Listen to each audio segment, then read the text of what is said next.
Hello, everyone, and welcome to episode 103 of Positive Regression, a motorsports analytics podcast. I'm Alan Cavanna, joined as always by David Smith.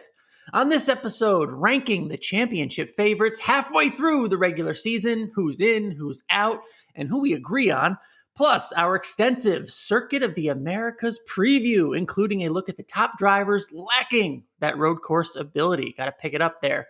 But first, as part of our new tradition, David, we start with a historical deep dive, this time looking at Texas World Speedway.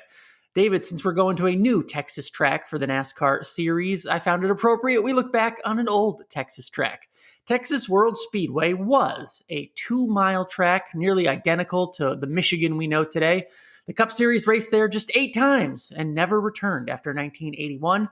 Davis, you'll tell us all about it, but I can tell you one cool thing I saw. Every race there was won by a future NASCAR Hall of Famer. That's a pretty neat distinction. Yeah, and I think that there's a reason for that distinction. So, firstly, it was on the Cup Series schedule, as you mentioned, not a lot. From 1969 to 73, there was a 5-year hiatus, and then it was on the schedule from 79 until 81. As you said, 2-mile track, similar to Michigan. It was capable of higher speeds, though. It was a total horsepower track. No surprise by this winner's list. It is a who's who, but also it is a list of haves within the sport. Great teams with plenty of horsepower there. Unfortunately for this racetrack, it never drew a fan following. There were only 24,000 people in attendance for the first ever Cup race there in 1969. There were 18,000 for the second race. And even after the 5-year hiatus, there's a groundswell to get a race back on the Cup Series calendar. Only 11,000 people showed up to that. And honestly, I think it's just an absence of a stock car racing culture in the state of Texas. At least that's what I would chalk it up to. Texas is a tough nut to crack traditionally when it comes to racing. AJ Foyt's popularity fostered no local community to speak of, and I'm glad that you picked this as our topic today. For me personally, Alan, when I got hired by The Athletic, I left RSMG, which is the last agency that I was with as a talent scout, and I haven't scouted since. But one of the big regrets that I have is that I never built a firm scouting network of folks that I trusted inside the state of Texas. And I didn't gain any, some sort of a next level understanding of the driving talent in that state. And you figure that with the population size, there's at least one stud race car driver inside the state of Texas. And I guess with the population size, you also figure there are a lot of fans there too. But if there are, they don't seem to attend races in droves. So, something I lament about the state of Texas. But this racetrack did have a comeback I think that you'll find fascinating. In the late aughts, the NASCAR testing ban made Texas World Speedway appealing to Cup Series teams. Greg Biffle set a record unofficially, turned an average lap speed of 218 around the track. The track itself was used for research and development for Michigan and Fontana. And at the time, both of those tracks had 2 races on the Cup Series schedule. And I do recall I was working hand in hand with Steve Turner and Turner Motorsports at the time, and they were a Texas-based team. They tested their trucks there frequently. And I recall they won back-to-back Michigan races with Nelson Piquet Jr. and then James Buescher, thanks to a lot of time spent at Texas World. Good stuff, and a good tie into more recent history that I didn't know about. I knew of the Biffle stuff, but that's I didn't know how extensive the testing went there. Yes, David, we're talking about a track in College Station, home of Texas A&M, and I believe a track that is no longer there officially, right? It's going to be demolished, or if it has been demolished, or it's going to be homes or shopping centers soon, I believe. One of the things that I liked about it, David, just looking back on the history of it, there can't be that many of these tracks, David. One of the few tracks out there that both Richard Petty and AJ Foyt can say they were winners. And I just thought that is a cool distinction. Yeah, indeed. AJ Foyt, a winner. That was a USAC stock car race, different series than NASCAR. But you're right. And it's just a great point to make that it was one of these tracks. And there are several out there where it's really tough to just fall backwards into a race win. And from the seams of things, this was one of those tracks. You had to have either the talent or the car capable to go out and win these races. It's tough. I need to drum up some videos of past races if there are any. And take a look at myself. I didn't really have a familiarity with this track. I was born after the Cup Series stopped going there.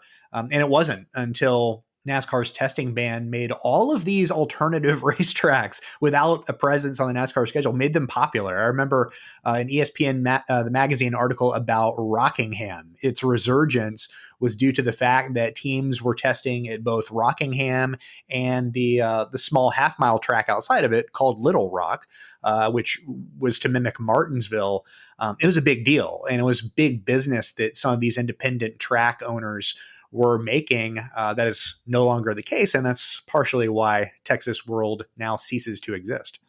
All right, good stuff. Our historical deep dive for episode 103 of Positive Regression goes toward Texas World Speedway. Good stuff as always, David. Let's get this started.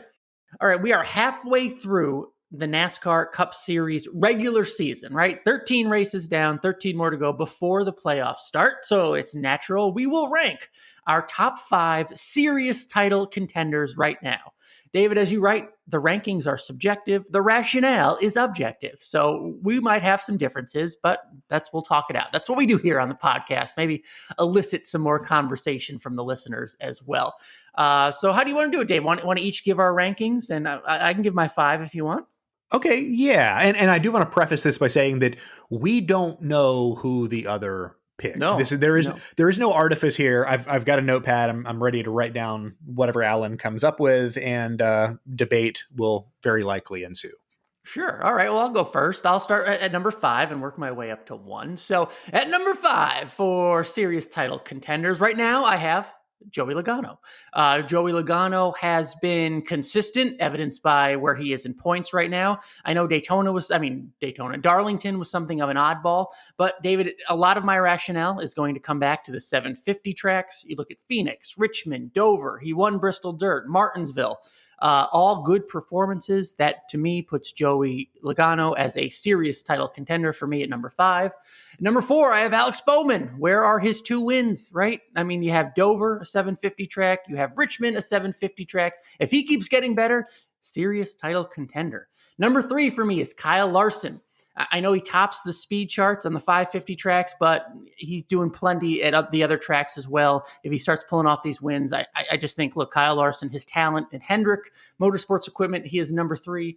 Denny Hamlin, for me, comes in at number 2 as a series title contender. We've covered him extensively on the podcast in the first half of this year so far. Just killing it out there at a historical pace at some points in terms of performance, in terms of production. I know the wins aren't there, but when you're performing at this level, if you've listened to any words that we have said, you know Denny Hamlin is obviously a serious title contender. And David, my number 1 serious title contender right now, the favorite for me, Martin Truex Jr. You cannot argue with the high. I know there are some dips, but you cannot argue with the highs where the wins are, right? The wins at these 750 tracks, these playoff tracks that they're all going to go back to, Darlington, Phoenix, Martinsville. He has victories there. Victories are how you win a championship. It's not just performance. So, David, he is my favorite for the championship. How about you?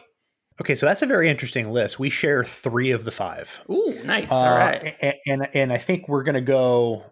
I think our rationale is similar. We just took different pathways to get there. I'll just read the list outright. Number 5, I have Chase Elliott. Okay. Number 4, Joey Logano. Number 3 for me is Ryan Blaney. Wow. 2 and 1, I really anguished over this. So much so it was the kind of anguish that I had to move locations in my house because I needed to have a more of a deep think. Don't stress, man. It's just a podcast. It's kind of a 1A, 1B, but that's a cop-out, right? So it is 1 and 2.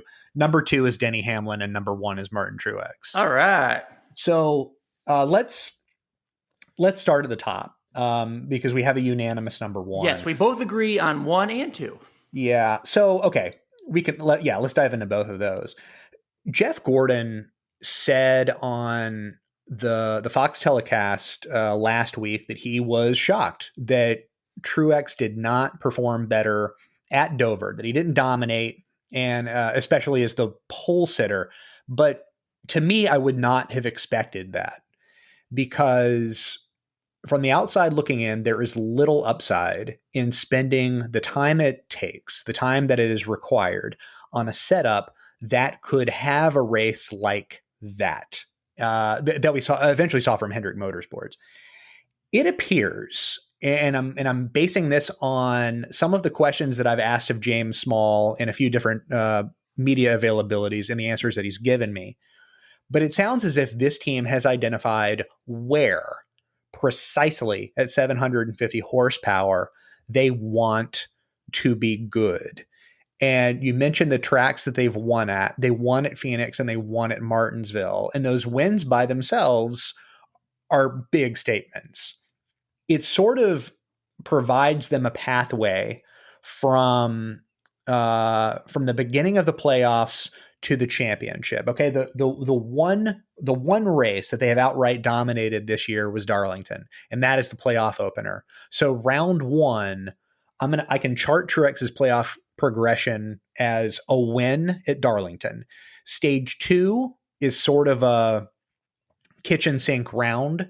I think that is where you use the regular season to amass playoff points in the hopes that you can use them if you do not get a win. I don't see a track there that necessarily pops out. It's possible. He is Martin Truex. But I think that round specifically is why you accumulate playoff points. Round number 3, I think it's clear. They will have playoff points. The goal is to win Martinsville. And while that was not an outright domination, we've seen Truex do that in the past. We see cars that have a knack to dominate. And I think that is the end game with that. And then the finale is at Phoenix. And again, they didn't outright dominate that race, but it was the fastest car of the last stage that should have some significance. And I think that's kind of the leg up that he has on Denny Hamlin. And if you'll grant me this, Hamlin went out and crushed Martinsville and Richmond. He did not win those races, but the way that he took to those tracks was a way that we haven't seen from him in a while. Last year, they won races, but they also had a tendency, even in those races, to be spot on for 2 out of 3 stages of each race. And then in that third stage, whether it was beginning, middle, or end, something went wonky. So in one way, they've corrected a big problem, but where I come to a stop and where I think Truex separates from Denny Hamlin is Phoenix. Mm-hmm. It's a track. Right now, no one has a seismic advantage at Phoenix. That didn't used to be the case. Kevin Harvick built a firewall around Phoenix there for years. But since it was made the host of the championship race, it's garnered all of this additional specific focus, R&D time spent, money spent, and this is kind of what you see. We have guys that can go out and lead a lot of laps, but there's also a lot of parity. The championship race last fall was much tighter. Denny Hamlin didn't lead a single lap, but he was in contention all day long. It is a harder track to dominate. And for me, if I had to pick between him and Truex, who is the most likely to go out and smash Phoenix, which I think you would need to at least have a car capable of doing that at some point in a race. I think it's the 19 team. Given what we saw there in that final stage earlier this year, and assuming that James Small comes correct instead of working through those initial runs and the competition yellows, that's the advantage. It's a small advantage, but that's the advantage. Is it safe to say, I mean, winning Phoenix, that's how you win a championship, right? So that mere fact, right, that detail may cloud a lot of our judgments or rationales. Is that fair to say? Because it certainly did mine. This is the game, right? Because we're no longer rewarding the best all-around team. And we are no longer rewarding, or we never really did reward the teams that win the most races.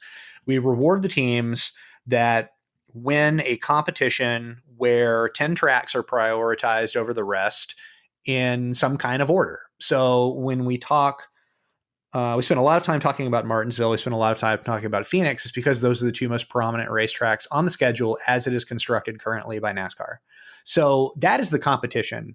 And if you are not hip to what that is, you're going to have a lot of trouble. And if you were just flat out not good, and this is the reason that I left Kyle Larson off of my list altogether, if you're not good at those tracks, then no, you're not a serious title contender. Not until you clean that up. So the fact that Martin Truex had never won at Phoenix until earlier this year. And then we come to find out that James Small and Jeff Curtis and everyone at JGR spent the entire offseason, starting in November, building a setup specifically for Phoenix.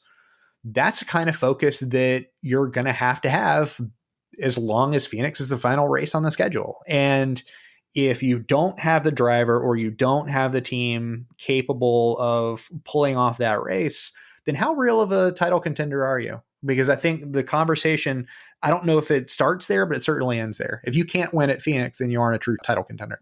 All right, that's fair. But I mean, remember, 4 title contenders also go there, which is why I have Larson, if you will, right? I mean, there's Martinsville, Kansas, and Texas. That those wins get you into Phoenix. So let's detail, David, our differences, right? You have Chase Elliott and Ryan Blaney in your top 5 for serious title contenders. I do not. I have Alex Bowman and Kyle Larson. So let's debate, I don't know, or give our reasons. You know, why, for me, what makes Blaney in your top 5, especially number 3, because you have him right behind Denny and Martin Truex Jr., who we both agree are the favorites.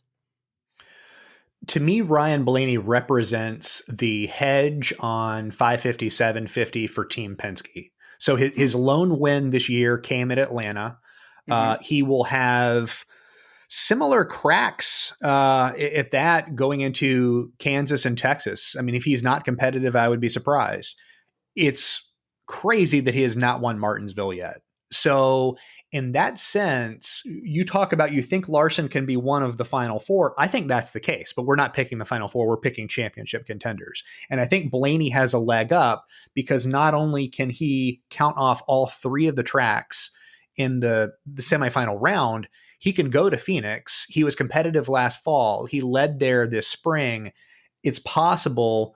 I mean, as we've seen from Team Penske, they can bring fast 750 cars to tracks that matter. Right now, he seems to be the best of both worlds as far as representatives from Team Penske go. All right, and that's fair. And everything you just said, I could almost say for Kyle Larson. At least that's the rationale I used, right? When you talk about the hedge between 750 speed, like let's say we saw something in Dover, and the 550 speed that we know Kyle Larson has. You know, we know how he dominated Atlanta, but lost out to Ryan Blaney, obviously, but how he went out and won Vegas and how he's led a ton of laps. That's kind of the same rationale I used about the semifinal round, right? Texas, Kansas. He goes and wins one of those races. He's in the final 4. To me, that obviously makes him something of a championship contender to use some of that 750 hedge, if you will. So that's why I have Larson over Blaney. You included Chase Elliott. And to me, it's crazy that, you know, we can only pick 5. And when I made my list, I put Bowman over Chase Elliott because of what we've seen so far, for the ability to get checkered flags. Because checkered flags, win you championships, right? And he has those 750 horsepower checkered flags. So right now, I put Alex Bowman in my top 5. Talk me out of that. Put Chase Elliott, give me the argument for Chase Elliott over Alex Bowman. We haven't seen the real Chase Elliott, is the crux of my argument. He ranks 4th in 750 horsepower best average lap time. He ranks 7th in median. So there's a gap there. He is faster than he's led on, and the results probably should also be there. Keep in mind, he came out hot last season, and specifically it was speed on 750 tracks that we talked about in regards to him. Well, some of those tracks, like the Bristol pavement race was not there this spring. And that's a track that he won at for the All-Star race last year. That's typically a Chase Elliott track. That probably would have been a good benchmark for where he is, and we didn't see it. I would contend that he isn't good at Richmond. He finished fifth there last fall, but it was a meh performance. He didn't lead any laps. He finished 11th or 12th there in the spring. I don't think anyone was expecting a big performance from him. And he was there at Martinsville, finished second, really should have finished third, but it took Martin Truex about 20 minutes to pass Denny Hamlin. So he kind of roped both of those guys in. And even in Phoenix, he was fighting a handling balance all day. I believe he started from the rear of the field, but that's neither here nor there.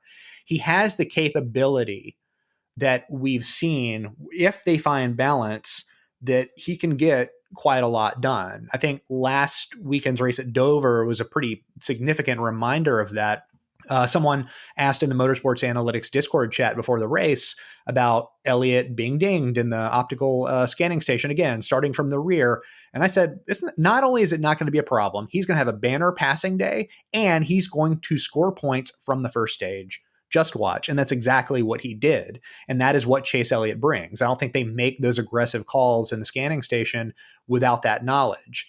So if that were to get cleaned up, knowing the ability that he has, I think he's the driver of the Hendrick 4 based on what the playoffs are. Kyle Larson might win more races this year. Chase Elliott has the highest ceiling. And if I'm on another team, if I'm at JGR or Penske, really looking at the playoff format, am I concerned with Kyle Larson, who has already admitted that Martinsville is his least favorite track and his Phoenix record isn't great? Chase Elliott can do that because we have seen it. So that's, even at number 5, I might have him too low. But wow, he'll very likely pad his way into the playoffs if he doesn't win. I think he will win. We've got 12 road course races on the regular season schedule, so he'll pad his way in. He'll be in the mix. So I can't write him off, just given that the championship he won last year, how it played out, is on the table this year. There were no races swapped. He should fare very well, I think. all right, and let's just devote a little time to Logano, because we both had him on our lists. I don't want to say we forget about him, but it's almost I don't know. He's just so damn talented. He gets the wins when needed, and he's there. He's buzzing like a gnat, right? That you can't ignore him and his potential championship abilities. There is no pattern to what he does or what his performance is. You can point to certain places and say that, well, Logano has won here, but would he be an outright favorite at any track on the schedule right now? I don't think so. But it's also that kind of ability to hang around. If you give him clean air anywhere, he's very difficult to beat. And we've talked about the 750 production prowess. He won Bristol of all places, and still is getting results at other 750 tracks. That he took a road course, he pulled one out of his nether regions. And I mean, he has the ability to go get a result. And now that he has a win, he can shortly start to amass some playoff points.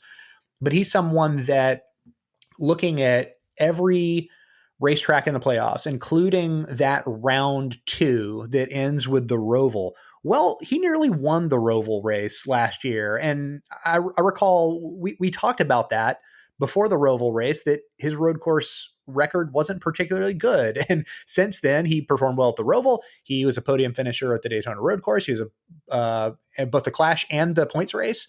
So he kind of pops up, and he led the most laps at Phoenix in the spring. So if he's in the final 4, that's going to be a difficult driver to beat, because yeah, he is very tough to lose, to get rid of. I mean, when you think of like what the playoff is, ultimately, you don't have to be the best car or the best driver until the final race.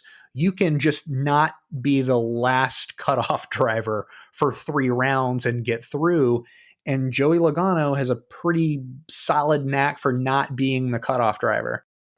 Is there anybody that we left off completely that we should discuss? Well, I mean, there's certainly plenty of reason for Kevin Harvick fans to be yelling. And look, it's a top 5. So if you're 6th on the list, that's not bad. Do you think we've seen, like you said with Chase Elliott, have we seen Chase Elliott's potential quite yet? The real Chase Elliott? Have we seen Kevin Harvick's potential yet? I mean, it's a long season, right? There's 13 more races. You just got to get it figured out in the next 4 months or so. Don't you envision Rodney Childers, SHR, could do that, right? I mean, we can't write Kevin Harvick off. I mean, him finishing 6th each week is not a bad thing. It's just not Kevin Harvick's standard. So it's not like they're running piss poor. They're just not, they're not up there leading the laps, obviously, but finishing, 6th, 7th, or in the back half of the top 10 is not awful. That seems fixable to me. So would it surprise you if suddenly gets the win and becomes a championship contender? It would not surprise me, David. I mean, he's my pick to win Michigan right now. I can say exactly. that. But yeah. But even looking at where his team ranks in speed, it's the 11th fastest team on 550 tracks. It's the 7th fastest on 750 tracks. Just, lumping all these tracks into 2 different categories, that's not enough. That really it isn't enough, because as the playoffs thin out, that's when we see the weaknesses, right? Like, there's a reason that we do our requiems at the end of every season, where we point to the thing that needs to be improved on. And Alan, we've done it for 2 years now. We're going to do it a third this year, but it gets harder and harder to find weaknesses within a team.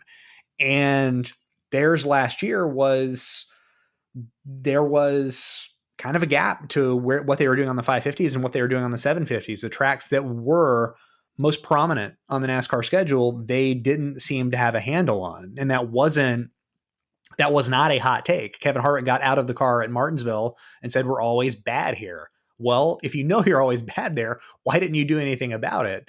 So it shouldn't have. He had a really weird semifinal round, sort of fluky, but at the same time, you have to have every failsafe.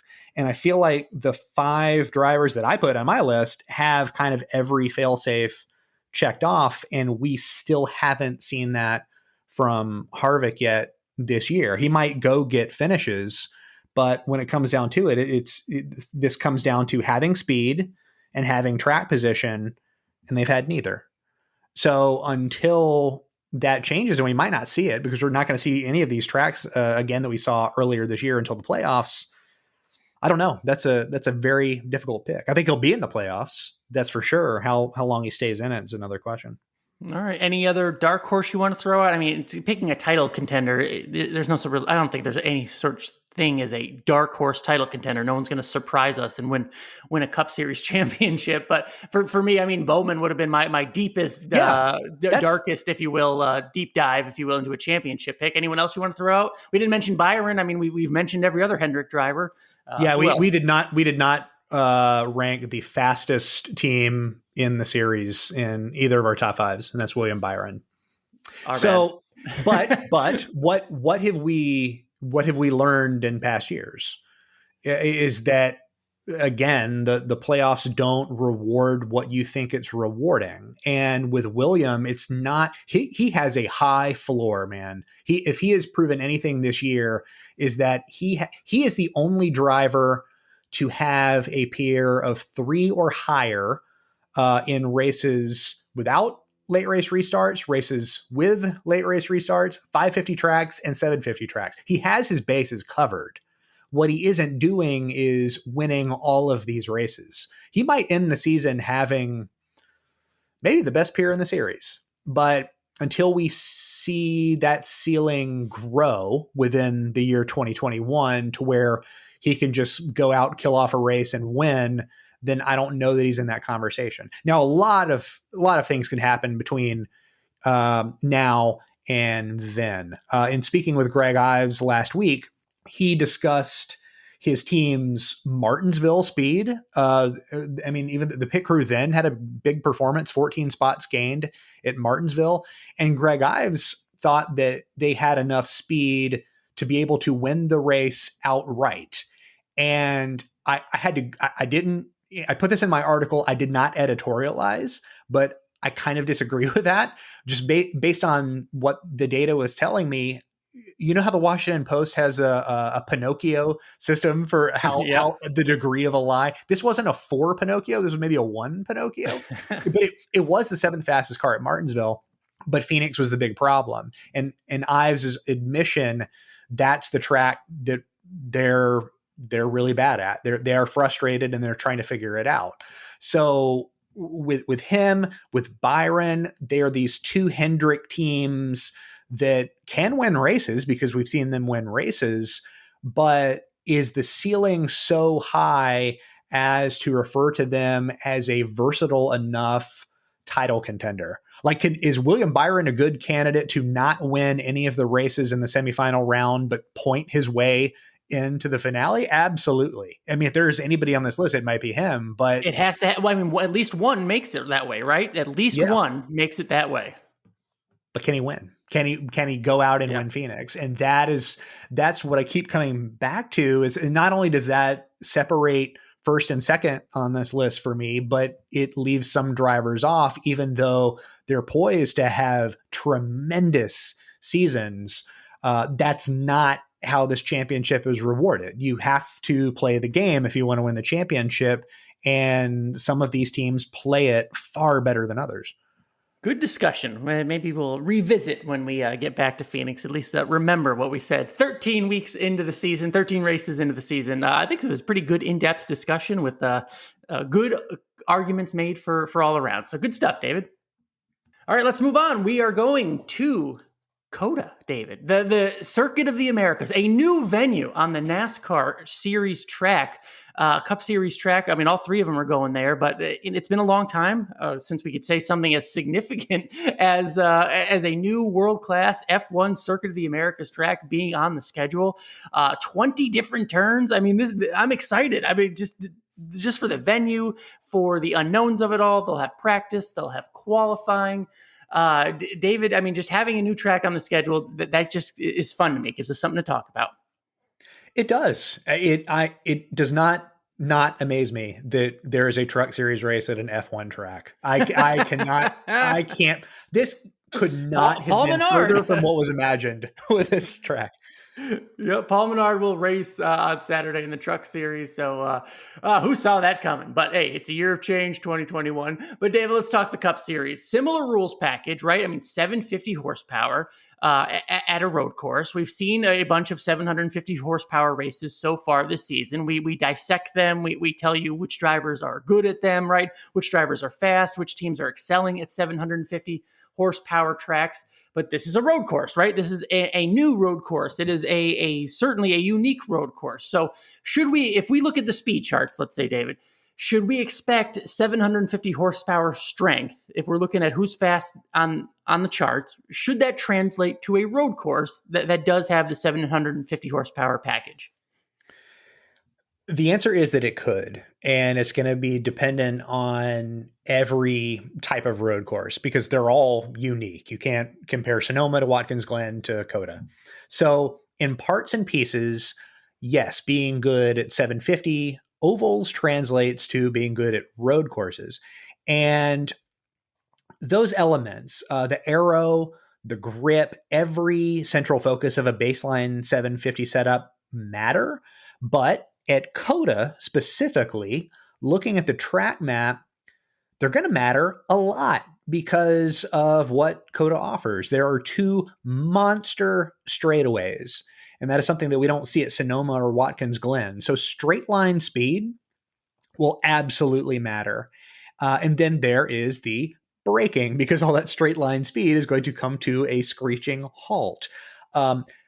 Make all the left-hand turn jokes about NASCAR, but if you're bad at turning left, then you're going to be bad at COTA because turns 1, 11, 12, 19, and 20 are all big left-handers with heavy braking zones, and turn 20 leads into the start-finish line. So that is a crucial braking zone where the timing and the magnitude of the launch on exit will matter. So yes, if a team or driver are particularly good at 750 horsepower tracks, they'd be ecstatic going into this weekend. Of course, there are other details to account for, including right-hand turns, but if the foundation is there, then that's a tremendous advantage.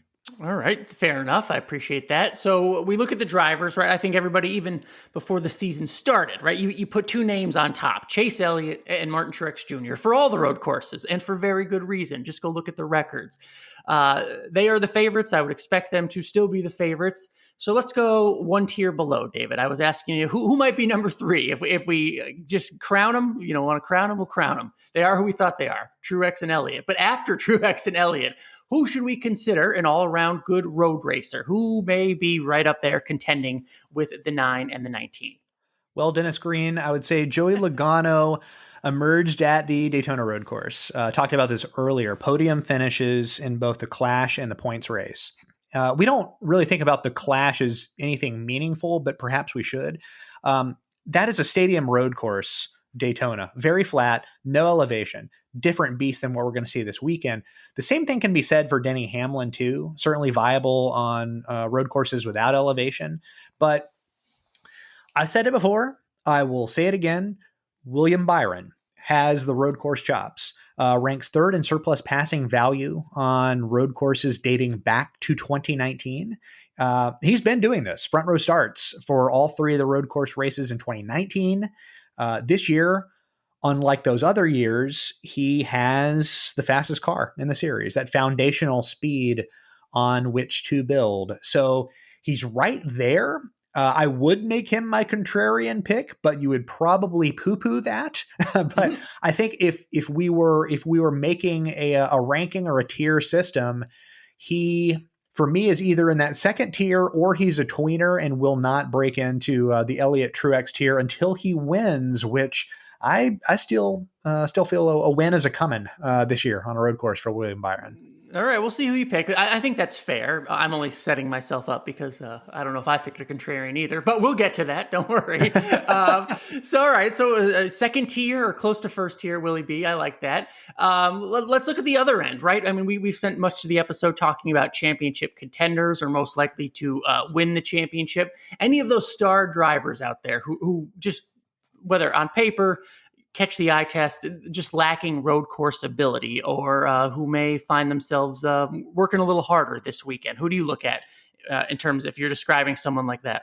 Yeah, I'm looking at Kyle Larson. I'm thinking Really? Kyle Larson is going to have a really bizarre summer because the schedule, if you look at it, it's all these big 550 tracks where we know Kyle Larson can show up, but also but there's these road courses left on the schedule this year where Larson might have a serious problem. I mean, it's not that he's outright bad. He's made some inroads, but even this year, his worst outing in terms of surplus passing value was the Daytona road course race. And it's actually one of the two races this season that saw a negative pass differential from him. And it's sort of interesting. I don't know why. I don't know what the difference is. I don't know why he hasn't caught on, but there is a line of open wheel dirt guys who became good road course racers. And it dates all the way back to Tim Richmond. 5 of his 13 career Cup Series wins came on road courses. A couple decades or a decade later, it was Jeff Gordon and then Tony Stewart. Both of them considered some of NASCAR's best ever on road courses. Those are USAC dirt guys. What business do they have being good on road courses?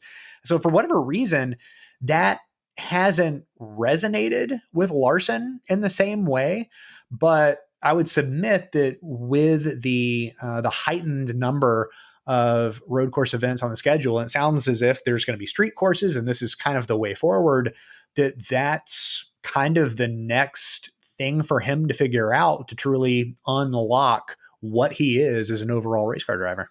Interesting. That's a big name. I didn't know you were going to go that way. What about Kevin Harvick? We going into the season, right? We talked a lot about SHR and worries about their struggles at the road courses. So I thought you were going to go there, not Kyle Larson. So that's interesting. That one too. I mean, when we talk about Kevin Harvick's passing, his results, I mean, the Busch Clash earlier this year was not very pretty. Neither was last summer's Daytona race. But that's a stadium road course. I mean, he's won at road courses before. He is not hapless. He is one of the drivers running a BJ McLeod car in the Xfinity Series, just trying to get some exposure. And I think that can certainly help. I've been hearing a lot of different drivers discuss the challenges that COTA is providing them. For one, Christopher Bell said that he is having a tough time memorizing the turns and the corners and understanding where he wants to brake. That's an issue. I'm sure that he'll figure it out, but it sounds as if even with all of the sim racing and everything that we have now in terms of data, drivers actually being on the racetrack physically and figuring it out, until they do that, they're uncomfortable. So Harvick actually, just for this weekend, I feel like he has a leg up getting some familiarity that he otherwise wouldn't have. But certainly you're right, that is an element of his driving repertoire that he needs to figure out too. Yeah, and that's a great idea for them to be in that Xfinity Series race, because there are 20 turns. It's a hell of a track. I can't wait to learn more about it. It's going to be cool. David, let's make our win picks. I'll just go first because I'm taking an obvious, uncontested layup and going with Martin Truex Jr. I mean, look, he's got the speed. We know he has the ability, the history. What else can I say? Maybe one of the easiest win picks I'll do all season. So yeah, I'm taking the layup, taking the points, and going with Martin Truex Jr. How about you?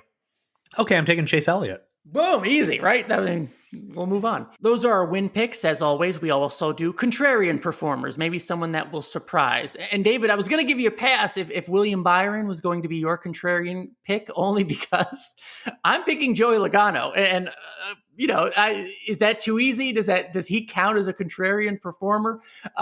Look, he's been finished second in the past 2 road course races. And you even mentioned the Clash, which I forgot about. So second in points scored over the last 4 road course races. Yet, with all that said, David, I still don't think a lot of people associate Joey Logano with road course success. I certainly didn't. So for that reason, until I did the deep dive and saw it, for that reason, not associating him with the road course success, I think that does make him a contrarian contender. That's my story. I'm sticking to it. I'm going with Joey Logano. He has a win at Watkins Glen. So, I mean, I understand what you're saying, and I'll allow it to be a contrarian. I think Penske as a whole is kind of interesting when it comes to road course racing. I'd love to know how much of R&D is allocated and what the difference was between the previous years and this year when they're heavily populating the schedule. So what we see, I think, from Penske as a whole, I'm interested in learning because, man, I don't know. There was maybe a year stretch where they were just kind of absent, mediocre, if you will, which all of them have. Like Ryan Blaney won a Roval race. Like all of them can do this. So seemingly should be good, but you're right. It's not an on-the-nose pick. All right. How about your contrarian contender? I'm going to go truly contrarian and say Chris Buescher. Wow, the Texas boy. Yeah, he is. I don't know does that matter? He considers the Vegas bull ring his home track. I think that was where he spent most of his time developing. But he is a sneaky good road course racer. Between 2019 and 2020, he netted a surplus 5 positions across all road course races. And at Daytona earlier this year, he netted out 6. And in regards to points, the 17 team is going for it. Crew chief Luke Lambert has ensured stage point positioning in each of the last 2 races. That's pretty big. So the strategy has been fair. 6 positions gained through green flag pit strategy on normal tracks. They lost 2 in the Daytona road course race. So we'll see. I guess that's my only hesitation. But Buescher and collectively as a team, I think that they'll need this race to balance in their favor because it is, for all intents and purposes, a toss-up race and a race where some deliberate focus could grant you a big day. And right now, I think this is a team capable of making the playoffs. I don't think they can win a race straight up, but it's possible to pad enough points to get into the playoffs. And if they ignore road courses, then that's just not going to happen. Forget that. They're not going to 550 their way into the playoffs. They need something else, and that something else starts this weekend at COTA. Yeah, one of those bubble line teams, if you will. I mean, they're going to hit it, right? Someone will take advantage of the 5 road courses you have left in the next 13 races, and that will propel them into a playoff spot. So perhaps it starts this weekend with Chris Buescher. All right, good stuff, David. Good episode. We don't forget we are available on Apple Podcasts, Google Podcasts, Stitcher, Spotify, Luminary, TuneIn, and YouTube. We are available no matter your device. Our entire back catalog of episodes is available for free at pausregpod.com. If you like what you're hearing, please leave us a rating or a review. That stuff helps spread the word about this podcast, spread the gospel. We noticed, and it is, of course, appreciated. If you have any questions, we'd love to hear them. We'd love to answer them. We did a whole 2 episodes about it. Go back and listen. Reach out on Twitter at PausRegPod, POSREGPOD. David, you are always working hard. What do you got this week? Writing for NBC Sports, as always, this week, Thursdays and race days. And if you want those articles emailed directly to you, then please send me your email address to motorsportsanalytics@gmail.com. I know there are other NASCAR newsletters that you can subscribe to, and why not? But I promise mine will make you smarter. At least that's the goal. Absolutely. All right. Good stuff there. David, after you listen, and all our listeners, after you listen to this podcast, go check out my Twitter feed at Alan Cavanna and check out my latest video for Speed Sport. It helps get you ready for the weekend in the racing world beyond NASCAR. We'll go all over the world, preview what's going on this weekend. So I'd appreciate if you watch that. Let me know if you like those, because I'm trying to refine all that stuff for Speed Sport, and it comes out. Hopefully it's really good. And David, I'm happy to say that I will be at Circuit of the Americas. I will be in pit road for the Performance Racing Network on your radio, in your headsets for the broadcast, making my debut on radio. And it is such an honor. It is such a cool opportunity. I'm a little bit nervous, but I'm so excited to get back at the track and work with some really awesome people. So yeah, I will be doing the Xfinity and Cup races at Circuit of the Americas. And it just sounds so cool to say. So I hope you tune in and listen. Such a relief. I hope you're bringing your skinny jeans to fit in with the folks at Austin. But I would recommend, if you're watching at home, tune up NASCAR.com and click listen to live radio so you can hear Alan Cavanna help call the race. That should be fun. Yeah, I'm looking forward to it. And thank you, as always, everybody, for listening to this podcast. Hope you're getting the most out of it. Oh, and don't forget, Fantasy Live, your fantasy team on NASCAR.com. I'm busy week for me, David. I apologize. But yeah, set that lineup. Don't forget. And there's qualifying and practice this week, so make sure you factor all that in to your fantasy lineups. Don't worry, we got you covered. Just follow me on Twitter. But for David Smith, I'm Alan Cavanna. This has been episode 103 of Positive Regression. We'll see you next week.